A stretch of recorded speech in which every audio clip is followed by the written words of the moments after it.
Goeiemôre. Ek moet nou ongelukkig of gelukkig nou eers weer die klank toets. Ek het nou alles aan my kant denkbaar gedoen en ek hoop dit maak 'n verskil. Ek gaan probeer om deur die hele gesprek harder te praat ook. Annie, kan jy dalk vir my wys of jy kan mooi hoor? Jolene, asseblief. Wys net vir my of jy klank reg is, dan sal ek weet of ek kan voortgaan, want ek kry met elke video mense wat sê hulle kan my nie hoor nie. So ek sal net graag wil weet dat dit reg is voordat ek aangaan met die vertelling. So julle kan maar net vir my sê klank reg of klank thumbs up of wat ook al die geval mag wees, asseblief. So ek gaan nou net so aanhou praat sodat ek kan toets om te kyk of dit werk. Dis nou eintlik simpel. Ek hoop regtig die oorfone en dinge maak 'n verskil. Dankie Ronel, ek sien jy sê dis doodreg. Die klank is pyk, dankie Johan Buys. Okay, dan sal ek dit vat as 'n ja. Okay, iemand het nou die dag van gevra hoeveel reën dit in die Kongo. Nou dit reën 1200 mm 'n jaar en dit oorskry maklik 2000 mm per jaar. En Wynand het ook altyd gesê die hoeveelheid reën wat daar afkom is genoeg om 'n Laingsburg vloed te veroorsaak, om jou 'n idee te gee. Die water daar kom mos nie af soos in druppels soos reën wat ons ken nie. Dit lyk soos emmers water wat gegooi word. So die reën is verskriklik intensief daar en om dit so te ervaar wanneer jy baie ontbloot is aan die natuur en al die omstandighede, dan ervaar jy dit nou ekstra intensief. So veral met daai sinkplaat dak wat ons op die houthuis gehad het die reën so hard geval dat ons mekaar nie kan hoor praat nie. So dit was nou nogal regtig baie intensief geweest. En ook omdat die vlaktes so ver om jou oop is, jy's in die middel van nêrens, dan is jy ook baie meer bewus van die weerverandering. So jy kan ver sien as daar 'n storm aankom. Vir my wat in 'n stad groot geword het, wat nog altyd in stede gebly het, dan hoor jy byvoorbeeld iemand wat nou in Pretoria in Centurion bly sê, dit het nou so lekker by hulle gereën, maar in Constantia Park was daar nie eers 'n wolkie sigbaar nie. Dan wonder jy nou hoe reën dit nou in Centurion, maar nie in Constantia Park nie. Maar dit is hoe dit is. So ek het in die Kongo baie bewus geraak daarvan, omdat jy ver die reën sien aankom. En dan kan jy hom letterlik sien by jou verbygaan of hy kom na jou toe. En in die aande, wanneer die storm begin opsteek het, dan het dit altyd vir my in my geestesoog geklink soos 'n reus wat aangestap kom, want dit is asof die aarde so dreun wanneer die donder weer begin en die weer so opsteek. Dan weet ons, okay, nou so 20 minute, halfuur later gaan die water gooi soos emmers. En ons houthuis het op daardie stadium net gas voor die openinge gehad.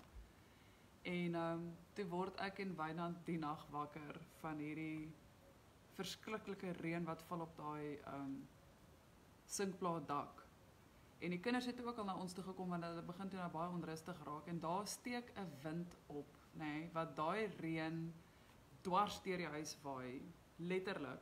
Jy staan in die huis en reën nat deur die gas. Toe het ons bed weggeskuif van die kante van die muur af tot in die middel van die vertrek. Ons het al die handdoeke wat ons besit, gelukkig het ons baie handdoeke gehad. Al die handdoeke wat ons besit, het ons oor die bed gegooi. Eintlik het die kinders eers by ons kom inkruip, toe trek ons die duvet bo oor hulle. En ek en Wynand staan toe op, want jy kan nie in sulke storm lê nie. En die kinders is bangerig en skrikkerig, en ons sê vir hulle, klim net op die bed, dan sal ons julle toegooi. Toe gooi ons die duvet so oor hulle, en elke handdoek wat ons besit, het ons so oor die bed gegooi, dat die handdoeke die nattigheid moet afhou. Toe daai wind so verskriklik gewaai, my hare was baie lank geweest, ons in die Kongo was, dit het laag op my rug gehang. Toe het daai wind so gewaai, dat as ek so staan in die huis, dan waai dit my hare horisontaal vorentoe. Soos ek kan nie voor my sien nie, want ek moet my hare hier uit my gesig uithou, soos die wind dit waai. En dit reën in, en alles reën nat, en die kinders lê op die bed en hulle is bang. Maar gelukkig het hulle toe nou kalmeer, want hulle ken mos nou al hierdie wille woeste storms van die Kongo. Maar toe lê hulle nou onder die duvet, onder die handdoeke op die bed, totdat die storm bedaar. toe sit ek en Wynand in ons TV-kamertjie op stoele. Nou sit en wag ons vir die storm om verby te gaan, want wat maak jy nou? Daar's nêrens heen om te gaan nie. Dit is nou jou beskeie woning en alles is nat. Toe sit ons met ons voete so in die water en kyk so vir mekaar en dit is nie snaaks om daardie tyd van die nag wakker gemaak te word en dan is elke besitting wat jy het is nou nat. Toe het ons die volgende dag alles uit die huisie uitgedra en dit in die son gepak dat alles nou eers weer moet droog word. So daai was nogal spesifiek 'n baie erg episode gewees. En toe hoop en bid ons nou maar net okay, dit gebeur nou nie weer nie. Miskien was dit nou net 'n vrat, soos dat dit nie gereeld gebeur of so nie. Maar paar dae later hoor jy weer die dreuning van die reus se voete wat so aankom. Dit klink soos 'n reus wat vir ons kom in die vorm van 'n storm. En nou weet ons weer, okay nee, dis nou weer sulke tyd. Nou hoe keer jy daai water? Toe het ons daar iewers tussen ons goed 'n dik bloedrooi kombers wat iemand sin is wat daar aangekom het. Dis iemand wat Kongo toe gegaan het. Toe het ons een aand op die gesamentlike plaas het die kinders aan die slaap geraak en iemand het vir hulle daai kombers daar uitgegooi en hulle het op dit gelê. En toe ons nou terugry Belter toe die aand, toe sê hulle vir ons vat die kombers saam dat die kinders op het slaap. Maar dis een van daai vlooimark komberse wat soos in bloedrooi is met sulke blomme op, sulke kitsch patrone. En Wynand kry daai kombers daar beet, nê, en 'n klompie spykers en 'n hamer en hy gaan uit die huisie uit in daai verskriklike storm en hy slat daai kombers vas met spykers al hier om die opening in die hout van die muur. Hoorie, toe voel dit so lekker cozy daar binne. Iets ongeloofliks, hoor, met hierdie bloedrooi kombers wat nou die wind en die reën uithou. Dit het 'n ongelooflike groot verskil gemaak. Maar toe is dit natuurlik flippend warm binne in die huis. Jy kan nie roer nie, want nou is daai bietjie trek wat daar was, is nou ook weg. En toe daai storm nou weer gaan bedaar en ons almal is bly toe die son opkom en dis 'n nuwe dag en kans om ons goed nou weer te laat droog word. Toe kom Tannie Trudy en oom Hannes aangery van hulle plaas af en Tannie Trudy sê, toe sy daai rooi kombers sien teen die huis, toe weet sy, gisterand het hierdie mense nie geslaap nie. Ons het net bond gestaan om die water uit die huis uit te probeer hou. So ja, dit was een van vele baie erg uitdagings wat ons gehad het. Mense sê uitdaging, maar vir my, ek weet nie, uitdaging is 'n ding waarvoor jy wil gaan om jouself te toets, maar party goeders is net plain straightforward 'n freaking probleem. Dis nie 'n uitdaging nie. Maar ja, so het ons nou vir 'n ruk so klaar gekom met ons pragtige rooi kombers teen ons houthuis. En dan heg jy ook nou weer meer waarde aan so iets. Nou dink jy, hoorie, ek gee nie om hoe lyk daai kombers nie. Die punt is dit werk, want dan kan ons net die water uithou en in vrede probeer slaap. Dis nou as daai water nie so hard afkom op die sinkplaat nie. Maar daai sinkplaat is baie baie sterk. Ek het ons vir julle vertel, dit gee mee en jy kan dit oprol soos foelie. Maar dit het daai storms deurstaan. Daar het geen water deur die dakke gekom nie. So ek het my woorde teruggetrek toe ek eers sê dit lyk vir my soos die grootste rubbish denkbaar wat ons nou op die huis se dak gaan gebruik, maar dit het uitstekend gewerk. Iets anders wat ons ook daar ervaar het wat vir my verskriklik erg was, is die hoeveelheid vlermuise. Want soos wat die huis gebou is dit 2 panele, nê? Dit is mos nou die raamwerk van die huis, dan is daar 'n binnepaneel en 'n buitepaneel. So daar is so 'n klein spasie tussenin wat oop is, wat nou is vir isolasie. En dit maak 'n groot verskil. Dit maak regtig die huis 'n bietjie koeler aan die binnekant.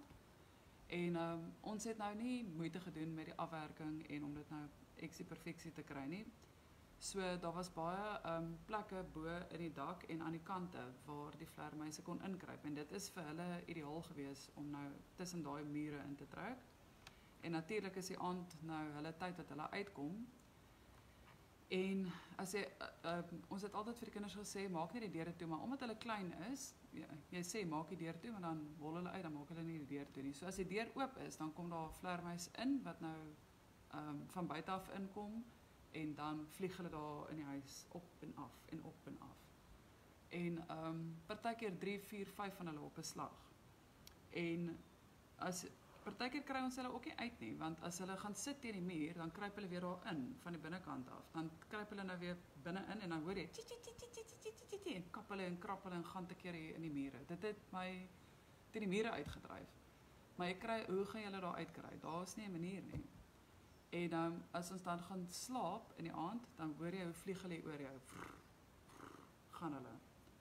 En ek het altyd hierdie prentjie in my kop van toe ons kinders was, dan sê hulle mos jy moenie buitentoe gaan nie, want daar's vleermuise en dit gaan in jou hare vassit, dan moet hulle jou hare afsny. En nou sit ek met hierdie lang hare in die Kongo, wat ek ook nie kon maintain by 'n haarsalon nie, want daar is nie haarsalonne nie. Daar was wel in Point Noir, maar dit is ook baie duur geweest. Toe gaan slaap ons die aand, nou hoor jy die vleermuis hier oor jou. En Wynand raak baie vinnig aan die slaap, so hy gaan lê net en dan slaap hy. Nou lê ek wakker en ek lê so en ek voel hier land 'n vleermuis op my. Toe loop die ding op my kop, op my hare en van my kop af en weer terug op die bed en vlieg verder. Dit is gewonder, ek het so angs gekry daarin, want dit is verskriklik erg as jy dink hierdie ding gaan in jou hare vassit, nou met jou hare afsny om uit te kry. Nou sien jy net hierdie vieslike dingetjie wat hier spartel met sy tandjies en goed in jou geestesoog. Nee, dit was verskriklik geweest en eendag het ons met daai toue wat jy so afhang om vlee bymekaar te maak, nê, dat al die vlee nou nie op die kos en goed kom sit nie, tot is daai vlee toue so gehang, dan gaan sit al die vlee aan daai vlee toue. Ons het vleermuise met daai vlee toue gevang. Die vleermuise vlieg in die kombuis en dan vlieg hulle in daai toue vas en dis mos verskriklik taai. En dit het eintlik baie goed gewerk, want dan dit was toe nou effektief op die einde vir vleermuise ook, nie net vir vlee nie. Maar natuurlik is dit baie grillerig. En ja, muise en rotte en goed ook, wat daar in die huis ingekom het. Die enigste manier hoe mens wat werk vir hulle is dan maar 'n valletjie, of dan nou ook daai, seker so taai karton wat jy neersit, en dan loop die muis daaroor en dan sit hy nou vas. So, ons moes allerhande sulke tipe goeders prakseer om van die peste ontslae te raak. Toe Google ek nou eendag daar, hoe nou om van vleermuise ontslae te raak. En natuurlik is alles nou sulke Greenpeace raad wat hulle gee, né? Wynand sê dis die Greenpeacers wat dit skryf, want hulle praat van jy moet nou mint druppels daarin gooi waar die vleermuise jou pla en dan sal hulle nou op hulle eie tyd uittrek en jy moet dit nou nie so en so doen nie, want net nou het hulle kleintjies en dan gaan jy hulle nou pla en whatever, né? Toe besluit ons wel, ons het nou vrede met hierdie klomp Greenpeacers en waar moet ons nou in elk geval pepermentolie in die hande kry om dit daarin te gooi? Toe hoor ons sommer net 'n straightforward boereraad en dit is jy gooi diesel daarin. En die dag het ons nou al oorlog verklaar teen hierdie freaking vleermuise wat ons lewe hel maak. Want hulle pieps en mors en hulle dra ook siektes, né? Dit is waarvoor ek die bangste was, is dat een van ons byt of dan nou siektes wat hulle dra. En die dag besluit ons, nou is dit klaar. En Wynand vat 'n blikkie vol diesel en ons klim buite die huis op stoele en lere en hy gooi dit daar in daai muur in. Maar toe kom daar vir jou vleermuise uitgepeel by daai mure. Honderde van die goed. Dit is klein, dit is nie baie groot nie. As hulle vlieg is hulle wingspan 10 cm. En toe kom daar vleermuise uit, né, dat dit lyk asof dit nag word soos hulle daar oorkom. En nou hoor jy ook soos hulle nou krap en skarrel om daar uit te kom. En ja, dit is nou seker wreed, maar ek meen, ons het nou nie eintlik 'n ander alternatief gehad nie. En toe ons nou ook, nou ruik die hele huis na diesel, né? Dis nou die keuse wat jy het. Of dit ruik na vleermuispiepie, of dit ruik na diesel. Jy moet nou maar besluit. Toe die vleermuise, toe dit nou lyk asof hulle nou uit is en die meeste van hulle is nou weg. Later die middag kom oom Hannes daaraan. Hy sê vir ons: "Julle sal nie glo wat nou vandag gebeur het nie. Helder oordag het daar 'n swerm vleermuise by hulle aangekom en na hulle huis toe gevlieg en daar onder die dakke kom sit." So ons oom Hannes het nou ons vleermuise geërf. Maar gelukkig was hulle huis slim en goed gebou, dat die vleermuise dit nie so kon oorneem soos wat hulle by ons gedoen het nie. Ek dink daar het seker vleermuise of twee by oom Hannes hulle sy huis probeer intrek, maar hulle het 'n beter manier gehad om te voorkom dat die vlermuise wel daar intrek. Ek dink hulle mure was nie daai dubbelpanele nie. Maar ja, ek dink dit moes seker nogal vir hulle 'n site gewees het toe hierdie klompe vlermuise nou daar aankom. Maar ja, iemand het ook vir my gevra oor die Arabiërs in Dolisi wat die Arabiese kos verkoop. Hulle het nie spesifiek Arabiese kos verkoop nie. Hulle het net algemene droëprodukte, kruideniersware en goed aangehou. En dit was maar net hulle winkel. Dit is wat hulle doen daar. Daar was baie verskillende nasionaliteite van oor die wêreld. Wat ons in Suid-Afrika nie almal noodwendig altyd besef nie, is dat ander lande se mense gaan ook regtig wyd oor die hele wye wêreld en doen enige vorm van 'n beskeie werk. Want 'n inkomste is beter as geen inkomste en party van hulle met party van hulle gaan dit regtig baie sleg in hulle eie lande. Dan gaan hulle na plekke toe soos die Kongo. Ek meen jy kan sien in Suid-Afrika ook van hierdie mense wat 'n selfoonwinkeltjie het of so. Dat dink jy, dit moet eintlik 'n vreeslike job wees om van die môre tot die aand in so 'n klein cubicle te sit en selfoon-aksessories te verkoop. Maar die mense doen dit want dit is beter om dit te doen as wat hulle in hulle eie land sit en geen inkomste het nie. So 'n mens kan weer eens baie dankbaar wees dat jou eie omstandighede nie van so 'n aard is dat jy na 'n ander land toe moet gaan om selfoongoed te verkoop nie. Maar in elk geval daai Arabs was altyd baie vriendelik geweest. Soos Wynand sê, ja, hulle moet vriendelik wees want ons koop die meeste kos by hulle. Al die Suid-Afrikaanse boere, ons het maar gepraat van Mohammed. En dit is nou by hulle wat die produkte so vol stof is en dan as jy klaar geshop het, is jou hande bruin, dan moet jy dit was. So hulle pak dan al daai kruideniersware vir jou in bokse en hulle vee dit vir jou af as hulle dit inpak. En jy doen alles kontant daar. Jy kan as 'n plek 'n bankkaart vat wat nou meer in die stede is, Brazzaville en Point Noir. As hulle 'n bankkaart vat, as hulle 'n kaartfasiliteit het om te swipe, dan sal hulle die kaart aanvaar, maar ons het alles kontant gedoen. Dan gee hulle vir die Arabs, hulle tel alles op met 'n calculator, al jou produkte wat jy koop. As hulle dit klaar gedoen het, doen hulle dit weer 'n keer om seker te maak hulle het nie 'n fout gemaak nie en dan pak hulle nou vir jou alles in bokse en strap dit toe met daai breë deurskynende tape. En dan gee hulle nou vir die kinders sweets en chips en koeldrank en hulle het altyd vir ons almal ook gesê ons kan vir onsself 'n koeldrank vat in die yskas. En toe die kinders het so gewoond geraak dat toe ons Suid-Afrika toe kom, toe sê Wynand nogal vir my, sê net vir die kinders dit werk nie dieselfde hierso nie. Hulle kan nie in 'n winkel instap en dan kry jy nou 'n sweetie en 'n koeldrank by die checkout nie. Hulle sal probleme optel.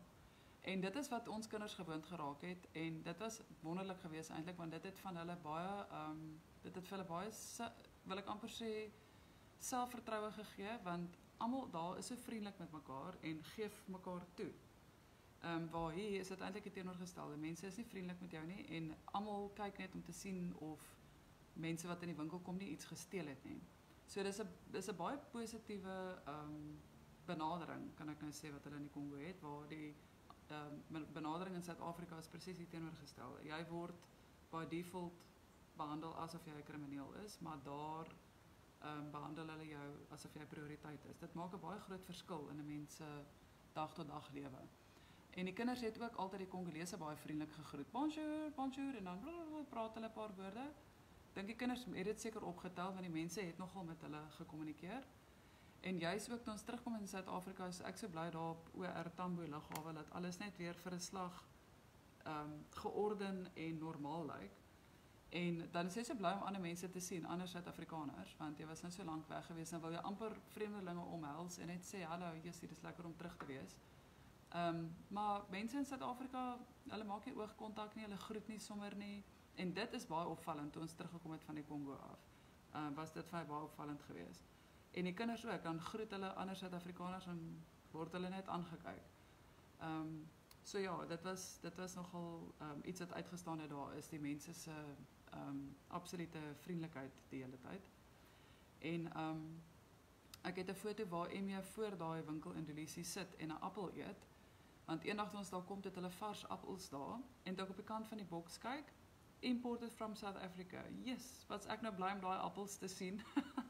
Ek wil dadelik net die appels koop. Ons is eintlik baie lief vir appels. Ons het altyd appels in die huis, maar jy kry dit nie daar nie. Dit is nie daar by die mark en so nie. Daar is dit ingevoer.